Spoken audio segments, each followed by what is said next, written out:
एक मित्र ने पूछा कि हम पूरा जीवन इन अपनों को समर्पित कर देते हैं, पर ये कैसे अपने हैं जिन्हें सिर्फ अपना स्वार्थ दिखता है, हमारी तकलीफ या हमारा दर्द नहीं दिखता।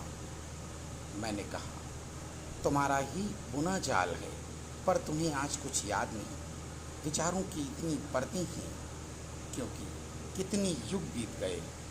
तुम्हारी एक इच्छा ने तुम्हें जीवन दिया, फिर तुम दौड़ने लगे इच्छाओं और विचारों की पटरी पर, और तुम्हारा हर विचार एक नया जीवन लेकर आया, और उस पर अनेकों इच्छाएं और वासनाएं जिन्होंने जन्म दिया तुम्हारी प्रारब्ध हूँ।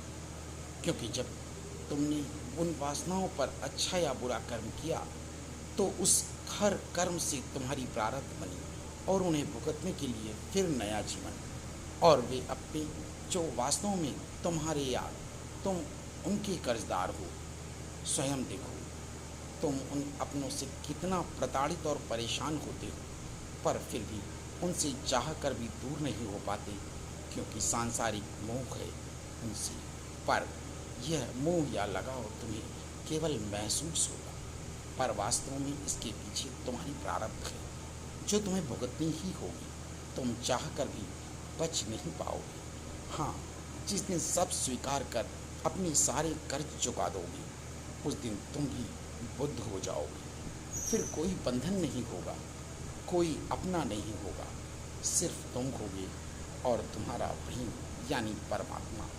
मैं एक बार फिर कहता हूँ, सिर्फ तुम बचोगे और तुम्हारा प्रेम रहेगा, यानी परमात्मा रहेगा, और कुछ ना कुछ था और ना कुछ रहेगा। सारे संबंधी तुम्हारे पिछले विचार हैं, जो अब शरीर के रूप में तुम्हारे साथ हैं। शरीर मिटते ही तुम फिर अकेले अपने सफ़र पर होगे, पर यदि विचार या इच्छाएं साथ रहें, चाहे वह मुक्ति की ही क्यों ना हो, तुम फिर वापस संसार में। और तुम्हारे ये अपने, जो तुम्हारे खून और मांस के प्यासे हैं, जो गीत और चील कौओं से अधिक कुछ नहीं। स्वयं विचार करो। राधे राधे, नमो नमो।